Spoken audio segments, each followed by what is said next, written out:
Paano mo itetest kung loyal sa'yo ang isang tao? Kaibigan, napakabigat ng salitang yan. Hindi lahat ng kasama mo kaibigan. At hindi rin lahat ng kaibigan mo loyal. Kaya ngayong video na to pag-uusapan natin ang mga pinaka-effective, hindi marahas, hindi manipulative, pero malalim at may wisdom na paraan para malaman kung sino ang tunay na loyal sa'yo. 1. Observe their consistency. Hindi mo kailangan mag-set up ng trap. Ang tunay na loyalty, nakikita sa consistency, hindi sa drama. Tingnan mo, pag may kailangan lang ba sila lumalapit? Pero pag sila ang may problema, ikaw laging nandyan. Isang malaking sign ng loyalty ay ito. Kung paano kanila tratuhin sa araw-araw, hindi lang tuwing convenient. Consistency builds trust. Inconsistency reveals intentions. 2. Listen to how they talk about you when you're not around. Hindi mo kailangang magtanong. Pakinggan mo lang ang kwento ng ibang tao. Kung may mga nagsasabi, "Uy, lagi kang pinupuri ni ganito." Uy, sinabi niya na proud siya sa'yo. That's loyalty.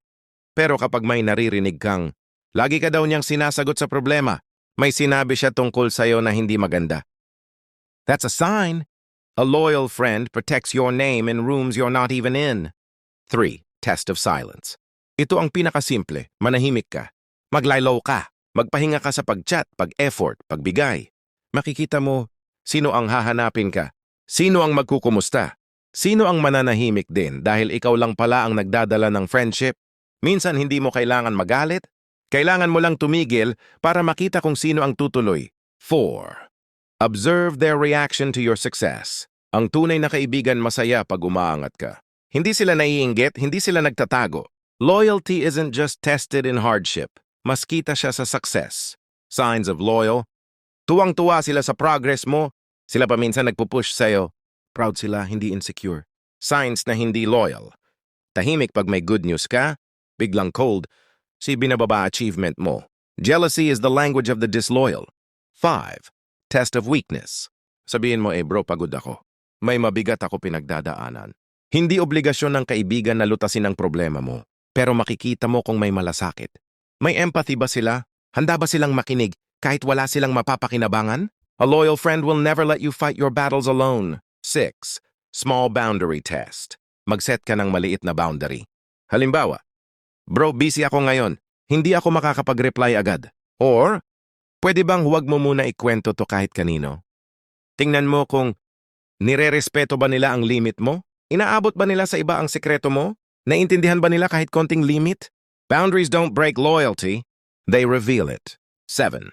Pay attention to their energy. Feel mo agad. May mga taong lagi kang lowbat pagkausap mo. May iba naman na parang charger mo sa buhay. Loyal friends restore your energy, not drain it. Hindi sila competitive. Hindi sila passive-aggressive. Hindi sila nagbibilang ng utang na loob. Wisdom. Loyal energy brings peace. Fake energy brings confusion. 8. Test of time. Ito ang pinakamalakas sa lahat. Time. Loyal people don't disappear when life gets busy.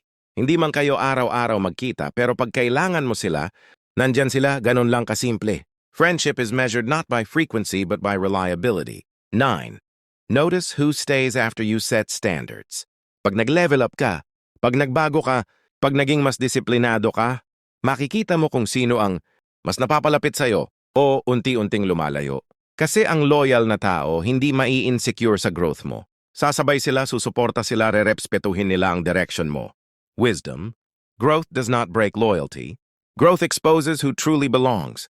Kung gusto mo malaman kung loyal ang isang tao, hindi mo sila kailangang hulihin. Kailangan mo lang panoorin kung paano sila nag-a-act sa everyday life. Kasi ang loyalty, hindi sinasabi yan. Pinapakita yan, tahimik, consistent at totoo. Other than that, laban lang.